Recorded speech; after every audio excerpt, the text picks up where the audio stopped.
네, 안녕하세요. 디지털 목자 최정현입니다. 요즘 뭐 쓸데없이 바빠갖고 제가 지난 어제 저녁에 거의 그 밤 아주 늦게 영상을 찍었던 그 사랑에 관한 이야기에 굉장히 중요한 말이 들어있어요. 굉장히 중요한 말입니다. 왜냐면 많은 사람들이 하나님이 뭐라고 말씀을 하시면 다들 어떻게 생각하냐면 내가 뭘 해야지 이렇게 생각을 해요. 그리고 또 개중에는 I can do it. 내가 할 수 있어. 이제 그 부분을 그렇게 고백을 하는 사람들. 또 제 친구 중에 그런 사람이 하나 있는데 나 노력하고 있어. 이거요. 다 가짜예요. 이렇게 하기 때문에 하나님과 관계가 끊어진 걸 자기가 모르는 거예요. 왜냐하면 그 사람이 하나님의 어떤 명령, 성경에 나와 있는 어떤 구절도 전부 주어가 나예요. I can, I would, I do. 전부 주어가 납니다. 내가 한다? 불가능해요. 만약에 그게 가능했으면요. 조금이라도 가능했으면 예수께서 십자가에 달려 돌아가시지 않으세요.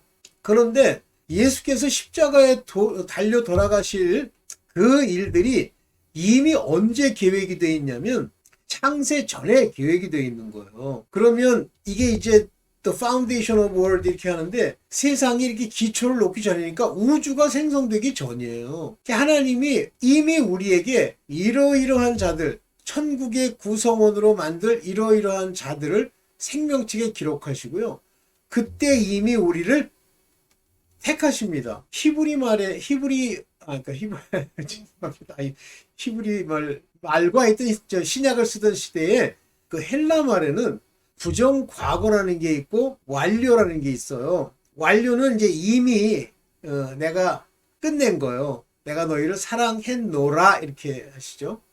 근데 우리 한국말은 부정 과거인지 뭐 진행형인지 솔직히 솔직히 제가 얘기를 할게요. 제가 영어를 이렇게 공부를 참 열심히 했어요. 말을 잘하는 능력은 없는데 이제 한계죠. 제 두뇌 한계예요. 근데 글을 읽고 쓰는 일에는 뭐 한국인으로서 이렇게 뒤진다고 볼 수는 없어요. 뭐더 잘하시는 분도 있죠. 그리고 특히 아주 논리적인 문장을 만들어서 논문을 쓰는 데는 전혀 불편함을 못 느낍니다. 근데 그걸 쓸 때마다 제 머리가 어떻게 돌아가냐면 영어가 가지고 있는 시제들, 과거, 미래, 진행형 이런 것들이 내 마음에서 이렇게 살아서 움직여요. 그래서 그거를 가지고 이제 글을 쓰게 되죠. 물론 뭐 완벽하게 그 네이티브 텅들이 하는 것처럼 쓰는 건 아니지만 말이죠. 그러면서 한국말로 이제 이거를 한국 그 뭐 저널에다 실기 위해서 쓰려고 그러면 그 답답함이 이루 말할 수가 없어요. 이건 도대체 과거가 뚜렷하지도 않고 뭐 이건 현재와 과거가 섞이고 뭐 완료형도 없고. 그런데 제가 헬라어를 공부를 해보니까 그 헬라어를 가리키는 그 강사 그 친구가 엉망이라서 그렇지 진짜 엉망이더라고. 아니 자기는 잘 읽죠. 근데 가르칠 때 우리가 글로 읽고 글로 쓰는 것까지도 아니잖아요. 헬라어나 히브리어는 읽고 해석하는 건데, 읽고 해석하는 것의 핵심적 내용이 뭐냐면 문법이에요. 문법이 없으면 읽고 해석하는 게 불가능합니다. 여러분들 문법, 뭐 이게 길게 얘기해봐요. 그렇고. 자, 그런데 헬라어를 보면 기본적으로 우리가 외워야 되는 동사, 굴절어니까 이게 변하잖아요. 변하는 동사가 6개가 있어요. 그 중에 부정 과거가 있고 과거 완료가 있어요. 그게 무슨 얘기냐면 과거 완료는 이미 과거에 시작해서 이미 끝났어. 그게 과거 완료야. 부정 과거는 뭔지 아세요? 과거에 시작했는데 아직 안 끝났어. 그런 게 있어. 그 다음에 걔네는 현재가 있는데 현재는 다 진행형이에요. 그래서 현재라는 단어는 상태를 표현하는 것 이외에 다 미래를 얘기한다고. 제가 솔직히 안 했어 그 언어에. 오, 야, 이런 언어가 있다니 진짜 훌륭하구만. 그리고 이제 영어로 읽고 헬라어로 읽는데 헬라어의 단어를 많이 몰라서 그렇지 그것을 사전을 찾아보면 부정과거인지 과거인지 이런 게 나와요. 그때마다 이 마음에 마치 못이 풀린 듯한 아주 상쾌함이 옵니다. 여러분들 헬라어를 모르고 국산 언어도 아니야. 솔직한 얘기를 한국 언어는 언어도 아니야. 그걸로 읽잖아요. 애매모 해줍니다. 정말 애매모. 그런데 히브리어로 보면 정확하게 표현이 되어 있습니다. 굉장히 중요한 얘기예요. 헬라어나 히브리어로 읽으라는 얘기입니다. 그걸로 이해하려고 노력하고 비록 단어를 몰라도 그 시제가 무엇이며 이걸 알려고 노력할 필요가 있어요. 주님이 어제 사랑 이야기를 했는데 여기서 이제 오늘 그 얘기를 합니다. 요한복음 13장 5절쯤 되죠. 15장 12절이군요. 제가 잠깐 읽어보면서 한번 볼게요. 요거 너무 큰가? 요거는 너무 작은가? 왜 이렇게 작게 나오네. 네. 그러면 큰 걸로 볼게요. 여기 요한복음 15장 12절에 내 계명은 곧 내가 너희를 사랑한 것 같이 너희도 서로 사랑하라 하는 것이니. 이렇게 되면 이제 뭐냐면 계명이 되는 거예요. 계명이 돼갖고 여기 보면 이제 히브리어 있죠. 너희가 요게 아가파테라고 하는 게 요게 사랑하다요. 알레로스라는 건 다른 사람들 서로 알레로스 one another 이런 거예요. 사랑하라 이거예요. 여기 보세요. one another 이게 알레로스예요. 사랑하라. 어떻게 사랑하냐면 내가 위마스 너희를 사랑한 것 같이 이렇게 나옵니다. 여기 보면은 요 지금 말하는 헤가페사 이게 헤가페사라는 이 단어는 부정과거예요. 여기 이제 죄송합니다. 중요한 얘기가 나죠. 부정과거, 능동태, 직설법, 1인칭 이 부정과거입니다. 아가페의 부정과거형이 요 애자가 붙어서 이 과거는 이제 다 애자가 붙거든요. 에가페사 이렇게 나오는 겁니다. 자, 이거를 뭐 문법을 지금 설명하려는 게 아니라 여기 말씀하고 계신 서로 사랑하라 그러면서 내가 너희를 사랑했던 것 같이 이미 사랑하신 거예요. 언제? 창세 전에. 이분이 하나님이시거든요. 그 모든 계획 속에 너희를 사랑한 것 같이. 그러면 지금 예수 그리스도 앞에 앉아 있는 자들은 예수 그리스도의 사랑, 그 사랑이 그 안에 들어와 있는 걸 말하는 겁니다. 그러면 서로 사랑하라 그러면 이제 어떤 현상이 일어나냐면 여러분들이 이제 이 속 안에 하나님이 주시는 사랑과 하나님의 은혜가 없으면요. 기쁨과 평안이 없으면요. 사람을 볼 때마다 항상 그런 건 아니지만 조금만 잘못돼도 꼴이 보기 싫습니다. 다 그러죠? 이 세상 나가보면 왜 서로들 뭐 시장에서 뭐 그냥 억지로 친절한 척 하려고 하는 건지 이렇게 항상 판단하고 돌아다닙니까? 저도 그랬어요, 과거에. 그거 속 안에 하나님의 사랑, 하나님이 주신 은혜가 없기 때문이에요. 그 마음이 뭐냐면 자기 꼴, 자기 악습, 자기 구습, 자기 조상의 망령된 행실 이것이 꽉 차 있기 때문에 그래요. 그래서 사랑한다? 그냥 남이 공격할까봐 사랑하는 모양을 보여주는 거지 실제 사랑이 없다. 그러면 실제 사랑하면 예수 그리스도의 사랑이 우리 안에서 나오는 거예요. 그게 나오면 보는 사람들이 어떠냐면 뭔가 달라. 이 친구들 참 저 웃음도 그렇고 저 행동도 그렇고 좀 다르다 이렇게 느낍니다. 그러나 그걸 표현을 안 하죠. 그때 우리가 제자가 된단 말이에요. 서로 사랑하는 것 같이. 그래서 이게 계명이고 이 계명을 지키니까 사랑이죠. 이 계명은 하나님 예수 그리스도로 말미암는 복음의 계명은요.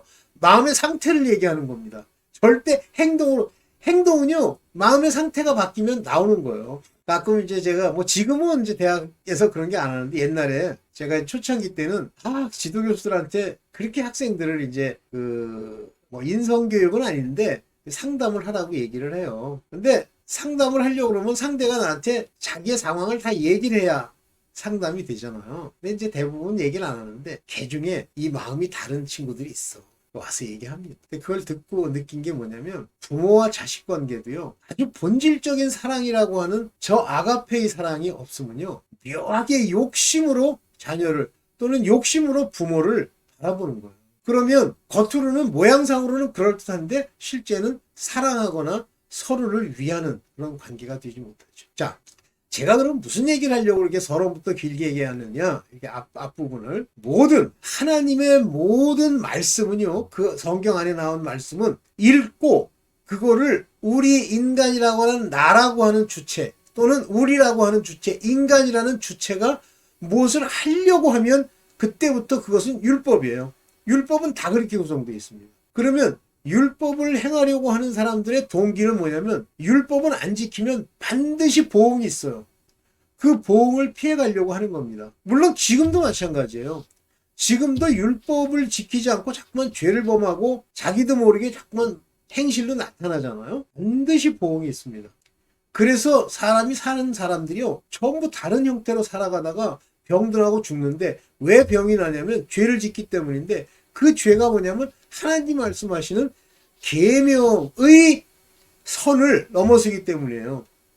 그거를 부지기수로 넘었으면, 완전히 조상의 망령단 행실로 잘못된 줄도 모르고 넘었으면, 그죠? 개심도 안 하고 회심도 안 하고 그냥 막 넘었었잖아요. 그러면 때가, 그 양이 차면 반드시 보응이 오는데요. 반드시. 그러면 이거를 열심히 잘 안 행하려고 한다. 행함으로 나타났다. 그러면 그걸 망령됐다고 얘기합니다. 망령된 행실이다. 누가 미워요? 꼴이 보기 싫어요. 그런데 그냥 꼴이 보기 싫으면 거의 떠나면 그나마 좀 덜한데, 계속 붙어 있으면서 싸우죠.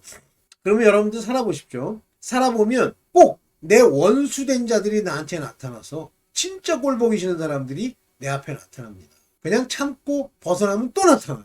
그래서 항상 원수는 외나무다리에서 만난다 그러는데, 왜 하나님이 이런 법칙, 끼리끼리의 법칙, 철과 철이 날카롭게 하는 법칙, 잠언과 시편에 끊임없이 나오는 인간이 악인은 악인을 만나고 의인은 의인을 만나는, 왜 이런 일들이 이 삶 속에서 일어나도록 하나님의 운행, 경륜의 법칙이 정해져 있을까요?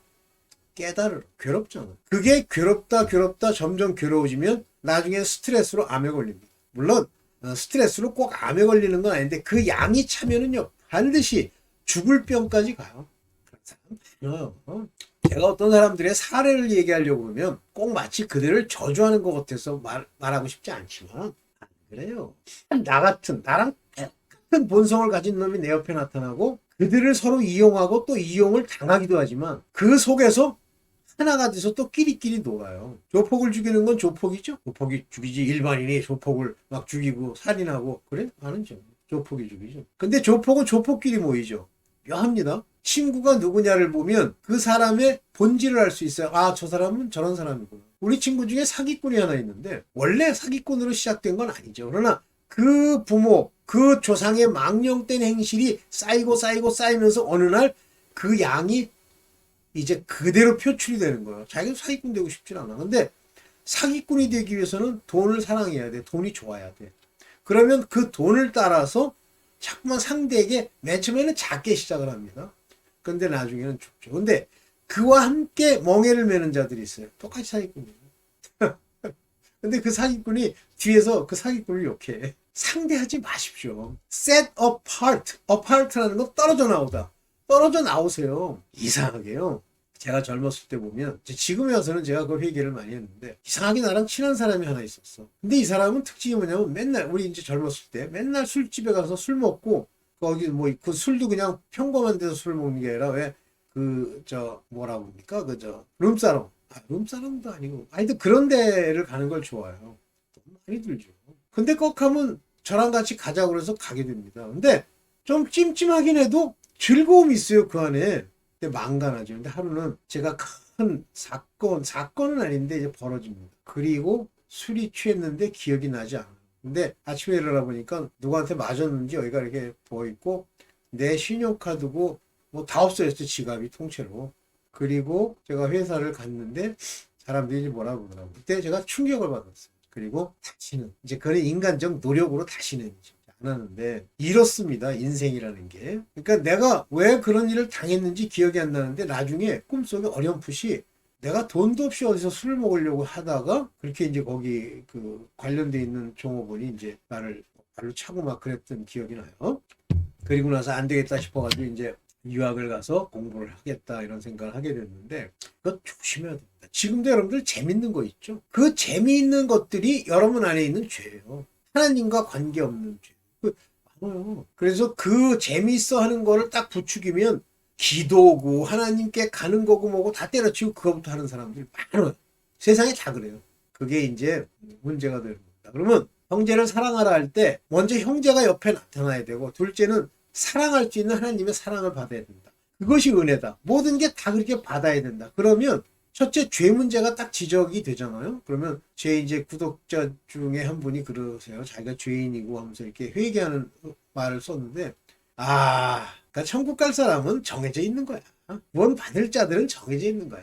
뒷구녕에 앉아가지고. 특히 목사들이요. 아주 이상한 사람들이 많습니다, 목사. 제가 이제 전형적으로 전광훈이라는 사람을 설마 저 정도까지 거짓말 하겠나 하고 갔었는데, 이 사람의 이제 삶에 대한 이야기를 자기가 하는 걸 들었어요. 이제 내가 느낀 게 뭐냐면, 삶이 엉망인 거예요, 이 사람이, 과거의 삶이. 근데 유일하게 돌파구를 하고 신학교를 간다 그러는 거예요. 뭐 공부는 아예 머리가 나빠서 못하고, 뭐 이런 사람이었나 봐. 어느 정도로 머리가 나쁘길래. 하여튼 꼴찌, 항상 뭐, 40명, 50명 있으면은 뭐 50등, 49등 이렇게 했나 봐. 근데 뭐 그 사람은 솔직한 건 있더라고. 그런데, 신학교를 간 거예요. 신학교 갔어, 나왔어, 이제 목회를 해. 그런데 그 스트레스, 과거에 자기가 받았던 이 스트레스를 자기도 모르게 자꾸만 목회 속에서 풀려고 하는 거예요. 그럼 누구한테 풉니까? 자기 교인들한테 풀지. 근데 그냥 대놓고 풀면 슈퍼마켓 장사지 다 도망갈 거 아니에요. 그러니까 이 사람이 돈을 자꾸만 줘. 근데 겉으로 보면 가난한 사람들한테 돈을 주는 거니까 굳이 하는 거 같잖아요. 그런데 그 사람들만 데리고 뭐 교회를 하나 봐. 그 장위동, 제가 있던 학교 옆에 있어요. 근데 장위동이라는 게 이제 여러분들 잘 모르시지만 이제 답심리라고 그래가지고 옛날에 답심리 똥파리 뭐 이러면 그게 뭐냐면 거기에 그 비료가 없으니까 똥을 뿌려가지고 이제 채소나 이런 걸 저거 했다고. 거기 기생충이 막 들어있죠. 그래서 똥 냄새가 답심리는 막 퍼진아주 참 서울도 아닌 이상한 동네라는데 한 번도 못 가봤는데, 제가 장위동에 가서 이제 우리 학교가 장위동에 있거든요. 장위동에서 해보니까 아, 여기가 답심리구나. 거기서 이제 목회를 하는 거예요. 근데 목회를 하면서 이 사람이 뭘 배웠냐면, 자기한테 득을 줄 수 있는 사람한테는 그냥 막 눈물까지 흘리면서 무릎을 꿇어요. 근데 자기한테 득을 줄 만한 것이 아닌 사람한테는 욕도 하고 막 엉망진창입니다. 근데 이게 왜 나타나냐면, 제가 이론상으로만 나르시스트를 많이 들었지만, 아, 저게 나르시스트구나. 전형적인 나르시스트. 뭐 정확하게 나르시스트가 제 주변에 이제 얼마나 있는지 뭐 그건 모르겠어요. 그렇지만 어쨌든 그렇더라고요. 자, 이런 목회자가 이제 뭘 추구하겠어요? 돈 추구하죠. 그 다음에 자기네들 교인들 앞에서 큰 소리 치니까 거짓말 해야죠. 그 다음에 이제 꺽하면 뭐 필요하다 그러면 이제 능력을 나타내야 되니까 뭐 귀신이고 마귀고 상관없죠. 그게 전광훈이에요. 비참하더라고. 야, 참하구나. 거짓말 위에 뭐라 그래요? 답을 세운 거예요. 조심하십시오. 여러분들 자꾸만 거짓말 해버릇하면 거짓말하는 자가 나타나고, 그 자들과 동행하면 거짓된 삶이 자기도 모르게 떠나지 않는데, 에이 뭐 이쯤 해서 괜찮겠지 이렇게 됩니다. 그러면 억지로 이제 거짓말하지 말아야지 이렇게 하면, 거짓말을 안 하면 괜찮아지느냐? 그 거짓말로 인한 큰 재앙은 면해요. 그러나 반드시 망령된 행실이 어느 날 전광훈이처럼 나타나면서 망가가 납니다. 그런데 돈을 주고 그 사람들을 샀기 때문에 거기엔 반드시 어떤 인간들만 나타나냐면, 그 목사를 긁어주는 자들만 잔뜩 모여서 나중에 100%, 제가 이거는 현재까지 있었던 모든 간증을 통틀어서 그는 절대 천국 못 가. 이해되시죠? 그래서 하나님께 뭘 받으면은요, 그 받은 걸 감사하면서 계속 아버지께 우리가 할 수 있는 거는 두 가지예요. 첫째는 죄와 싸우는 건데, 죄와 싸우는 것도 하나님이 우리에게 인도해 주셔야 돼요. 근데 하나님은 죄와 싸우는 거를 인도해 주세요. 그게 자유함이에요. 자유는 죄로부터의 자유함입니다. 그래서 이 자유를 육신의 기회로 삼지 말라는 게, 육체를 위해 죄 짓지 말라는 거예요. 굉장히 중요한 얘기죠. 그 다음에 기도하고 회개하는 겁니다. 그러니까 기도는 회개 기도로부터 시작하는 것이 가장 좋다고 저는 봐요. 아버지 앞에 자기 기억나는 것들을 기도하는 거. 기도할 때 회개하는 거. 그리고 아버지께 간구하고 구하는 기도들. 그럼 기도하지 않고 눈 뜨고 이렇게 하면 되느냐? 그럼 어떤 사람은 그것도 가능하다. 그런데 눈 뜨고 하면 분산된다. 거짓말 같은 소리 하지 마십시오. 눈을 떴다는 거는 이미 내가 살아서 내 자아의 그 부정적인 거를 보고 행하고 말하면서 기도를 하겠다는 거예요. 그게 성립해요? 안 됩니다. 눈을 감습니다. 그러면 내 자아가 받아들이는 모든 인포메이션을 끊고 기도를 하는 거예요. 그러면 하나님이 역사하시죠. 둘째, 무슨 전화 오고 생각나고 하는 거 다 끊어야 되는데, 여러분들이 가장 끊지 못하는 게 생각입니다. 생각을 못 끊죠? 갑자기 가시고 우리 그런 발해드려야 되는데, 가시고 전화해야 되는데, 뭐 밥을 해야 되는데, 정신 차리세요. 그런 걸 피할 수 있는 시간에 기도를 시작을 하고, 또 기도하는 중에 그 생각이 나면 물리치세요. 우리에게 권세가 있다고 그랬어요. 자, 오늘 자료를 만들어 가지고 하려고 하다가 워낙 이 부분은 뭐 제가 뭐 깨닫는 차원 이상으로 너무 많은 얘기들을 많은 사람들한테 했는데도 불구하고 제대로 되는 사람이 없어요. 신기합니다. 자기를 속이는 건데도 그래요. 네, 오늘 여기까지만 하고 또 새벽에 또 찍겠습니다. 감사합니다.